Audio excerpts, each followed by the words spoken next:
At first glance, my life with Mark seemed like a page ripped straight out of a glossy magazine. We were the perfect pair, the enviable couple. I, Monica, the diligent accountant, and he, the dashing new head of the department.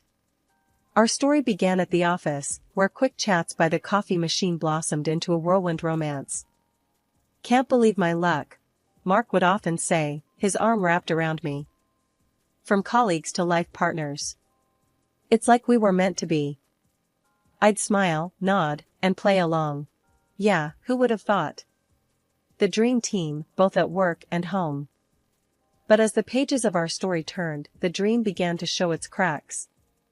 After we moved into my personal home, Mark's true colors started to seep through the facade of the perfect husband. He wanted the traditional setup, him, the breadwinner, me, the housewife. "It's how it should be, Monica," he'd insist. "My mom did it, your mom did it. It's tradition." I wanted to argue, to say that times had changed, but I swallowed my words. The prospect of starting a family, of building our little world, was too tempting. So, I hung up my accountant's hat and embraced the role of a housewife, blissfully unaware of the storm brewing on the horizon. The first drops hit when I noticed the trail of socks and underwear Mark left around the house. "Seriously, Mark? Am I married to a man or a centipede?" I joke, trying to keep the mood light. He'd laugh it off, clueless or indifferent to the chaos he was creating. "Come on, Monica. It's just socks. No big deal." But it was a big deal. It was the dishes left by the TV, the pizza boxes on the armchair, the complete disregard for the sanctity of our home. I tried to talk to him, to make him see reason. "Mark, this isn't working. You need to clean up after yourself. This is our home, not a frat house." His reaction was always the same: anger, defensiveness, and a barrage of excuses. "I work all day, Monica. I don't have time for this. You're the housewife, remember? This is your job." Cooking, cleaning, trying to keep the peace, it was a never-ending cycle, a dance I performed to the tune of Mark's whims. But beneath the surface, resentment simmered, a silent scream against the life I was trapped in. Life with Mark's parents felt like a constant invasion. They had this way of just storming into our house, their presence as subtle as a sledgehammer. They never bothered to call ahead, they'd just show up, expecting to be fed and entertained. One afternoon, I was caught off guard by the sound of the doorbell. As I opened the door, there they were, Mark's parents, bags of shopping in hand, looking like they'd just claimed victory in some sort of retail battle. "Well, aren't you going to invite us in, Monica?" Mark's mom, Judy, asked with a tone that brooked no argument. I managed a weak smile, stepping aside. "Of course, come on in." They made a beeline for the kitchen, settling themselves at the table as if it was the most natural thing in the world. "We thought we'd stop by. You know, save you the trouble of cooking for just you and Mark," Judy declared, unloading her shopping bags with a clatter. Stan, Mark's dad, chimed in, already eyeing the fridge. "Yeah, and we figured you'd appreciate the company." "What's for lunch then, Monica?" I felt a pang of irritation. My home, my sanctuary, had turned into a pit stop for their convenience. "I was just about to make some sandwiches," I said, trying to hide my frustration. Sandwiches turned into a full-blown meal as I found myself chopping, stirring, and frying, trying to meet their unspoken expectations. Mark wasn't any help. He'd just slump on the couch, his eyes glued to the TV, completely oblivious to the circus in the kitchen. Later, after they'd left, I tried to talk to Mark about it. "Your parents can't just drop by like this, Mark. It's exhausting. I can't even relax in my own home." He barely looked up from his phone. "Oh, come on, Monica. They're just being friendly. It's not a big deal." I could feel my patience wearing thin. "It is a big deal, Mark. I'm not here to wait on you and your parents hand and foot. I need some space, some respect." But my words seemed to bounce right off him. They're family, Monica. That's just how family is. Besides, they think you enjoy it. I'd look in the mirror, the reflection staring back at me, a far cry from the woman who once walked the office halls in sharp suits and high heels. Now, it was all baggy sweaters and messy buns, my appearance a casualty of the endless demands of my home life. I missed those days, the click-clack of my heels, the sense of purpose each morning brought. Now, my days were a whirlwind of pots and pans, of cleaning up after uninvited guests who treated my home like a pit stop. As the days turned into months, life with Mark grew colder, the distance between us widening like a chasm. His behavior started changing, subtle shifts at first, then more pronounced. A new haircut that made him look years younger, suits that screamed of trying too hard, and a scent that wasn't his usual. It was like he was morphing into someone else, someone I didn't recognize. I tried to shake off the feeling, telling myself it was just a phase, a midlife crisis maybe. But the nagging suspicion in my mind refused to be silenced. It gnawed at me, kept me awake at night. Mark, is there something you're not telling me? I finally asked one evening, the words spilling out before I could stop them. We were sitting at the dinner table, an ocean of silence between us. He looked up, startled, like he'd been caught off guard. What do you mean, Monica? I'm not hiding anything. But his eyes, they darted away too quickly, his words a little too rushed. It's just, you've changed, Mark. The clothes, the perfume. It's like you're a different person. He let out a forced chuckle, but there was no warmth in it. Come on, Monica. A man can't spruce himself up? I'm just trying to keep things fresh, that's all. I wanted to believe him, I really did. But the doubts, once sown, refused to be uprooted. They grew, fed by his late nights at the office, the weekends he was suddenly too busy, the texts he'd quickly hide when I walked in. The truth, however brutal, couldn't be ignored any longer. So, when he stood up at one of those awkward dinners with his parents, his announcement hit me not like a surprise, but like a confirmation of what I'd already known deep down. I'm filing for divorce, Monica, he declared, his voice steady, devoid of any emotion. I've met someone else. Someone young, vibrant. She's everything you're not.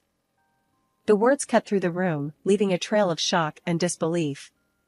His parents looked from him to me, their expressions a mix of confusion and dismay. Mark, what are you saying?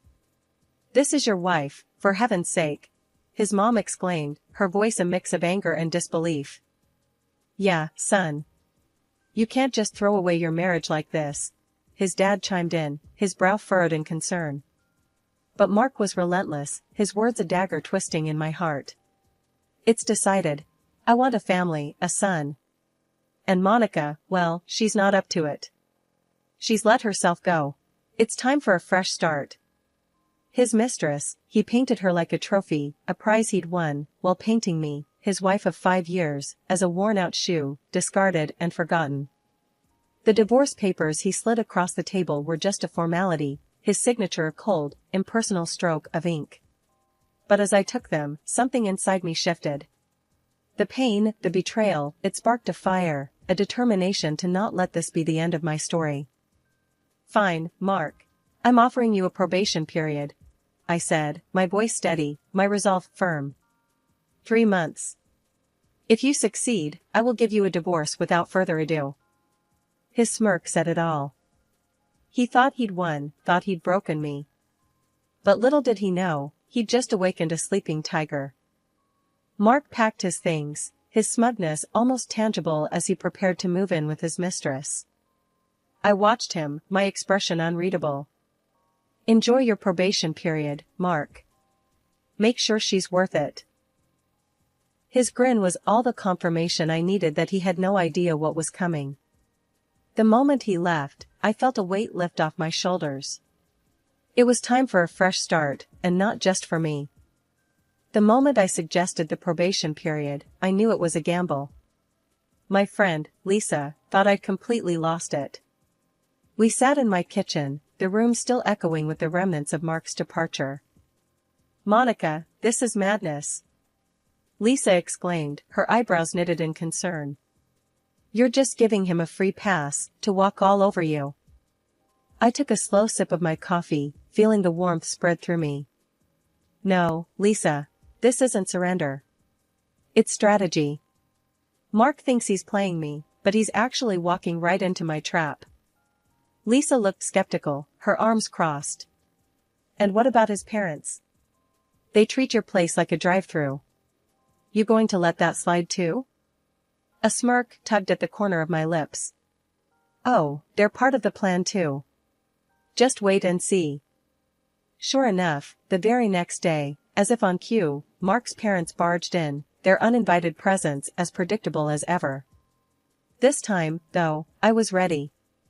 I stood in the doorway, blocking their path with a newfound resolve. "Monica, dear, move aside. We're famished," Mark's mom, Judy, declared, trying to push past me. "Not so fast," I said, standing my ground. "You're both on a 3-month probation period, just like Mark." The confusion on their faces was almost comical. Probation period? What nonsense is this? Mark's dad, Ron, blustered, his face turning a shade of red I hadn't seen before. "You heard me," I continued, my voice calm but firm. "It's time for some ground rules. My house isn't a diner, and I'm not your personal chef. Respect that, or find somewhere else to eat." Judy's mouth opened and closed, like a fish out of water. "But we're family, Monica. You can't just—" "I can, and I am," I interrupted, the power of taking control surging through me. "Family or not, everyone needs to respect my space. You've had a free pass for too long." Ron looked like he was about to argue further, but Judy placed a hand on his arm, a silent signal. They exchanged a look, a silent conversation passing between them. Finally, with a huff, Ron nodded. "Fine, Monica. We'll respect your probation period," he grumbled, the words clearly leaving a bitter taste in his mouth. The silence in the house was deafening after Mark and his parents left. It was the first time in years I had the space to just breathe. I looked around, taking in the quiet, and something inside me clicked. This was my chance, my time to rediscover the Monica I'd buried under layers of compromise and sacrifice. I started with small steps. First, it was the clutter Mark had left behind. I gathered his things, boxing them up, each item a farewell to the life I'd known. "This is for you, Monica," I whispered to myself. No looking back. Next, I tackled the mirror. The reflection staring back at me was a far cry from the vibrant woman I used to be. "Time to change that," I said, my voice a mix of determination and excitement. I rummaged through my closet, pushing past the shapeless clothes I'd hidden behind. Deep down, I found the outfits I'd worn back in my accounting days, sharp, chic, a reminder of the confident woman I was. I dressed, the fabric feeling like armor, and for the first time in ages, I smiled at my reflection. The transformation didn't stop there. I hit the ground running, literally. Each morning, I laced up my sneakers and pounded the pavement, the rhythm of my steps a chant of empowerment. "You're doing this, Monica. For you," I'd tell myself as the miles flew by.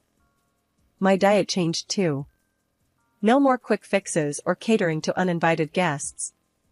I cooked for one, savoring each meal as a celebration of my newfound independence. The beauty salon became my sanctuary.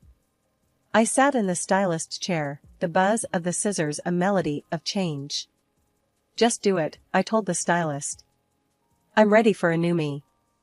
And so, my hair was cut, my style revamped. When I looked in the mirror, I didn't just see Monica, I saw strength, resilience, the beauty of a woman reborn. One evening, as I reveled in the quiet of my home, Lisa dropped by, unannounced, but always welcome. Her jaw dropped when she saw me. "Monica, is that really you?" she gasped, her eyes wide with amazement. I laughed, the sound rich and genuine. The one and only. What do you think? Lisa circled me, her expression one of pure awe. I think Mark won't know what hit him. You're stunning, Monica. Truly. The compliment warmed my heart, but I knew the transformation ran deeper than appearances. It's not for Mark, Lisa. It's for me. I'm rediscovering the Monica I lost, and you know what? She's pretty amazing. Lisa hugged me, her support as unwavering as ever. She always was, Monica. She always was. With my confidence restored and my spirit unbroken, I took the next step. I dusted off my resume, the document a testament to my skills and achievements. Interviews were lined up, each one an opportunity, a doorway to the future I was building for myself. 2 months after Mark's departure, my quiet routine was interrupted by a call that I had anticipated, yet it still held a tinge of surprise. Mark's name flashed on my phone screen, and I answered with a mix of curiosity and a well-concealed sense of triumph. Monica, I need your help. Mark's voice came through, tinged with a desperation I hadn't heard before. She's left me. Said she couldn't deal with my habits, the socks, the mess. I'm alone, Monica. I leaned against the kitchen counter, a sly smile playing on my lips. Really, Mark? That's unfortunate. But what exactly do you want from me now? His voice cracked slightly. I want to come back, Monica. I realize I made a mistake. Can we meet? Please? The words I had been waiting to say came out smoothly. All right, Mark. Let's have dinner this Saturday at our place. We'll talk then. I could hear the relief mixed with a note of triumph in his voice. Thank you, Monica. I'll be there. I knew you'd give us another chance. After the call, the wheels in my mind began to turn. This dinner would be more than just a meal, it would be my stage. I promptly called Mark's parents, extending the invitation for what I knew would be an unforgettable evening. Judy, Ron, I thought you should join us for dinner this Saturday. Mark will be there, I said, my voice steady and inviting. Judy's response was quick and enthusiastic. Oh, Monica, that's wonderful news. We've been so worried about you too. It's about time things went back to normal. Ron's voice rumbled through the phone. Yes, we're looking forward to it, Monica. It's good to have the family back together. Little did they know that normal was the furthest thing from what this dinner was going to be about. I spent the next few days planning not just the menu, but also how I would articulate the newfound clarity and strength I had garnered in their absence. Saturday arrived, bringing with it a moment I had anticipated yet dreaded. The doorbell's chime echoed through the house, a herald of the impending confrontation. I took a deep breath and opened the door. There stood Mark, suitcases in tow, a smirk painting his face. Behind him, Judy and Ron loomed, their expressions a mixture of hope and silent expectations. I knew you'd come to your senses, Mark said, his voice dripping with a misplaced confidence as his eyes roamed over the new me. Wow, Monica, you look incredible. See, I told you she'd come around, he said, turning to his parents with an air of triumph. Judy chimed in, her voice tinged with relief. Oh, Monica, we're so glad. It's about time things got back to how they were. I motioned for them to sit, my demeanor calm but firm. Please, let's settle down. We have much to discuss. As we gathered in the living room, an awkward tension hung in the air, thick and palpable. Mark, with a misplaced sense of victory, took the lead. Monica, I can't tell you how good it is to be back. I've missed us. And you've really changed. I met his gaze, my own unwavering. I didn't change for you. I changed for me. Mark, what you're seeing isn't a welcome back. It's a goodbye. The shock on his face was mirrored in his parents' expressions. Judy's hand flew to her mouth, and Ron's brow furrowed in confusion. What do you mean, Monica? Judy managed to ask, her voice a quiver of disbelief. Mark left because he thought he'd found something better. But life outside wasn't what he expected, was it? I said, turning my attention back to Mark, who seemed to shrink under the weight of my words. It's not like that, Monica. I realized I made a mistake. That woman, she was nothing compared to you. She left because she couldn't handle, well, the things you always took care of. Mark stuttered, his bravado fading with each word. You mean your mess, your irresponsibility. I corrected him sharply. And now you think you can just waltz back in here, back into my life? Judy interjected, her voice laced with desperation. But Monica, he's realized his mistake. Can't you give him another chance? No, Judy. A mistake is forgetting to pay a bill, not destroying a marriage. And Ron, you both need to understand that my home is not your convenience. I continued, addressing each of them, making sure my stance was clear. Ron, who had been silent, finally spoke, his voice a low rumble. But we're family, Monica. Family sticks together. That's just it, Ron. Family respects each other. Mark disrespected our marriage, and you both disrespected my home. That's not family, that's taking advantage. Mark, now fully deflated, made one last plea. Monica, please, I have nowhere else to go. I'll change, I swear. I stood up, my resolve as solid as ever. It's too late for promises, Mark. We're done. And as for having nowhere to go, that was your choice when you left. I've moved on. You gave me these divorce papers, I said, holding them up. And I signed them. We've been officially divorced for 2 months. The room went silent, the shock palpable in the air. Mark's parents looked from him to me, disbelief written all over their faces. You're divorced? Judy finally managed to say, her voice barely a whisper. I nodded. Yes, and now, I'd like Mark to collect his things and leave my house. And Judy, Ron, I wish you well, but from now on, my home is my own, I declared, the finality in my tone brooking no argument. Mark was grasping at straws now, desperation clear in his voice. Monica, please, I made a mistake. I'll change, I promise. I'll clean, I'll cook, I'll do anything. But my decision was firm. It's too late, Mark. It's over between us. And just so you know, I got a job as an accountant while you were away. I don't need you to take care of me. He was floundering, his pleas becoming more frantic. But Monica, you can't do this. I have nowhere to go.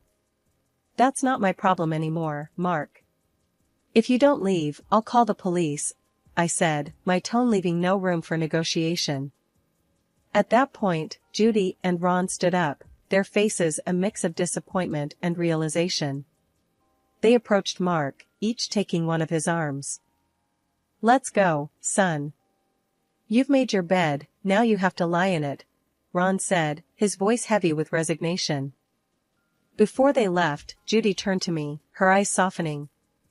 Monica, you're right. Our son was a fool to let a woman like you go. Life, after Mark and his parents' departure, settled into a rhythm that was all my own. I heard bits and pieces about Mark through the grapevine, friends who couldn't help but share the latest gossip. They said he was living with his parents again, struggling to find his footing in a world where he couldn't just rely on someone else to clean up his messes. Monica, you won't believe what I saw today, Lisa said one afternoon, her voice a mix of amusement and disbelief. Mark was at the grocery store, and let me tell you, he looked rough. Hair all over the place, clothes mismatched. It's like he's lost without you. I couldn't help but feel a twinge of vindication. Well, Lisa, that's what happens when you take everything for granted. Eventually, you have to face the consequences. The word was that Mark tried his hand at dating again, but no surprise, it didn't go too well. The same issues that drove me away were now driving away other potential partners. He's demanding, messy, just a lot to handle, a mutual friend shared. No one wants to put up with that. I nodded, a sense of closure enveloping me. Some lessons are learned the hard way, I said, not without a hint of satisfaction. As for me, life had taken a turn for the better, a stark contrast to the disheveled, pathetic figure Mark had become. I got a job as an accountant again, my mind sharp, my contributions valued. The office was a buzz of activity, a place where I thrived, surrounded by numbers and reports. And it wasn't just my career that had taken a turn for the better. My personal life was blossoming too. There was someone new, someone who was everything Mark wasn't. His name was Daniel, and he brought a sense of calm, a respect that I had longed for. As the days turned into weeks, and weeks into months, my life was a testament to resilience, a story of rising from the ashes. Mark, now just a distant memory, was a reminder of what I had overcome. I was Monica, no longer the shadow of someone else's demands or expectations.